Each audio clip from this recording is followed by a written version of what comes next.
بسم اللہ الرحمن الرحیم۔ السلام علیکم ورحمۃ اللہ وبرکاتہ۔ میرے بھائیوں اور بہنوں، آپ سب کا ہمارے چینل پر خوش آمدید۔ کیا آپ نے کبھی سوچا ہے کہ نماز سے پہلے جو ایک طرف ہماری پیاس کو بجھاتا ہے اور دوسری طرف ہمارے دل اور دماغ کو تر و تازہ رکھتا ہے اور ہمارے لیے روحانی پاکیزگی کا سبب بھی بنتا ہے؟ پچھلے درس میں ہم نے صفائی کے ذرائع کے متعلق تذکرہ کیا تھا۔ آج کے درس میں ہم تفصیلاً اس میں سے صرف پانی پر گفتگو کریں گے کہ پانی ہمارے لیے کس طرح شفافیت کے ساتھ ساتھ ہماری زندگی میں روحانی پاکیزگی کا سبب بنتا ہے۔ سب سے پہلے سمجھتے ہیں پانی کی بنیادی تعریف اور اس کی اقسام۔ مطلق پانی، یہ وہ عام پانی ہے جسے ہم روزمرہ زندگی میں استعمال کرتے ہیں۔ جس طرح آپ سے کوئی کہے کہ پانی لاؤ تو اس کا مطلب یہ ہے کہ اگر آپ کنویں سے پانی لاتے ہو تب بھی ٹھیک ہے، اگر دریاب سے پانی لاتے ہو تب بھی ٹھیک ہے، اگر بارش کا پانی لاتے ہو تب بھی ٹھیک ہے۔ ایسا پانی جس میں کسی چیز کی آمیزش اور ملاوٹ نہ ہو اس کو بولتے ہیں مطلق پانی۔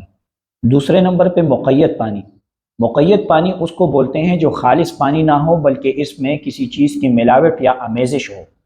جس طرح ہم بولتے ہیں عرق گلاب، یعنی گلاب کا پانی، تو دیکھیے اس میں گلاب کے پتوں کی ملاوٹ ہے پانی کے ساتھ۔ یا ہم بولتے ہیں ناریل کا پانی، تو دیکھیے پانی کے ساتھ ہم نے دوسرا لفظ بھی استعمال کیا اور ناریل کی ملاوٹ بھی ہے، اس کو ہم بولتے ہیں ناریل کا پانی۔ اسی پانی کو ہم بولتے ہیں مقید پانی۔ مطلق پانی کی اقسام آئیے ذکر کرتے ہیں۔ سب سے پہلے نمبر پہ مطلق پانی کی جو قسم ہے وہ ہمارے پاس یہ ہے کہ خود بھی پانی پاک ہو اور پاک کرنے والا بھی ہو۔ یہ سب سے بہترین پانی ہوتا ہے جو خود بھی شفافیت اور صفائیت کے ساتھ متصف ہوتا ہے اور باقی چیزوں کو بھی صاف کرنے کی صلاحیت رکھتا ہے۔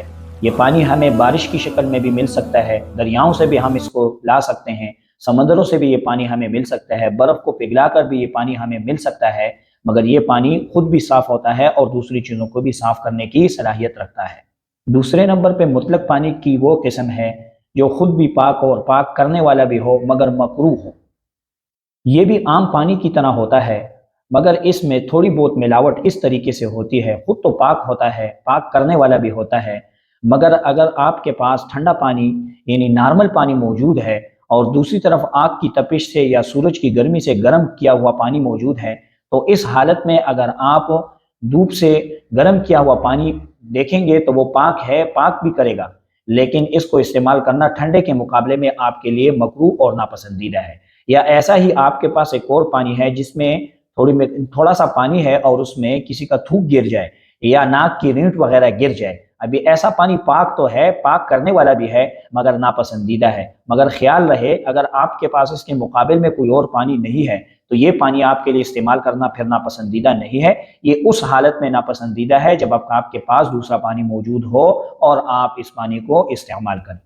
تیسرے نمبر پہ ہمارے پاس مطلق پانی کی جو قسم ہے وہ ہمارے پاس یہ ہے کہ خود تو پانی پاک ہو مگر مزید اس پانی سے پاکی حاصل نہیں کی جا سکتی۔ یہ وہ پانی ہے جو عام طور پر ہم وضو کرنے کے لیے استعمال کرتے ہیں اور وضو کے انداموں یعنی وضو آپ نے کیا اور آپ کے جسم سے جو پانی بہا آپ نے اس کے کسی برتن میں جمع کر دیا، یہ پانی آپ کے پاس خود تو پاک ہے مگر اس سے مزید وضو نہیں کیا جا سکتا۔ ہاں، یہ پانی اگر کپڑوں پہ لگ جائے تو کپڑے ناپاک اور پلید نہیں ہوں گے۔ مطلق پانی کی چوتھی نمبر قسم ہمارے پاس وہ پانی ہے جو مشکوک پانی ہو۔ ایسا پانی جس کو گدھے یا خچر وغیرہ نے جھوٹا کر دیا ہو، یعنی اس میں منہ مارا ہو، اس میں سے پیا ہو، اس کا باقی ماندہ پانی جو ہے وہ ہمارے پاس مشکوک پانی ہے۔ ایسے مشکوک پانی کے متعلق احتیاط برتیے، اگر آپ کے پاس صحیح پانی موجود ہے تو اس سے وضو غسل وغیرہ کیجئے، اس سے نہیں کیجئے، کیونکہ اس کے بارے میں یقین نہیں ہے کہ یہ پاک ہے یا پاک نہیں ہے۔ اگر آپ کے پاس دوسرا پانی نہیں ہے پھر تو استعمال میں اس کی گنجائش ہے۔ تو دوستو، آج کے سیشن میں ہم نے پانی کے متعلق پڑھا، پانی کے متعلق سیکھا بھی کہ ہمارے پاس جو پانی عام طور پر استعمال کیا جاتا ہے کتنے قسموں کا ہے۔ بعض پانی پاک ہے، پاک کرنے والا بھی ہے مگر اس کا استعمال ہمارے پاس پسندیدہ ہے۔ دوسرا ایسا پانی ہمارے پاس ہے جو پاک خود بھی پاک ہے اور پاک کرنے والا بھی ہے مگر ہمارے پاس ناپسندیدہ ہے۔ تیسرا ہمارے پاس ایسا پانی ہے کہ خود تو پاک ہے مگر اور چیزوں کو پاک نہیں کر سکتا۔ اور چوتھا پانی ہمارے پاس ایسا ہے جو مشکوک ہے۔ یہ ہمیں کیوں سیکھنا چاہیے ان پانی کے متعلق؟ ہمیں اس وجہ سے سیکھنا چاہیے کہ ہم افضل ترین عبادت نماز پڑھیں گے۔ نماز کے لیے صفائی کی ضرورت ہے، اگر ہمیں پتہ نہیں ہوگا کہ کون سا پانی ہمارے پاس صاف کرنے والا ہے کون سا نہیں ہے تو ہماری عبادات ٹھیک نہیں ہوں گی۔ اس لیے آج کے سیشن کو جاننا انتہائی ہی ضروری ہے تاکہ آپ پاک صاف پانی سے وضو کریں، آپ خود بھی پاک ہو اور اللہ کے حضور پاکی کی حالت میں کھڑے ہوں۔ آج تک کے لیے اجازت دیجیے، اللہ حافظ۔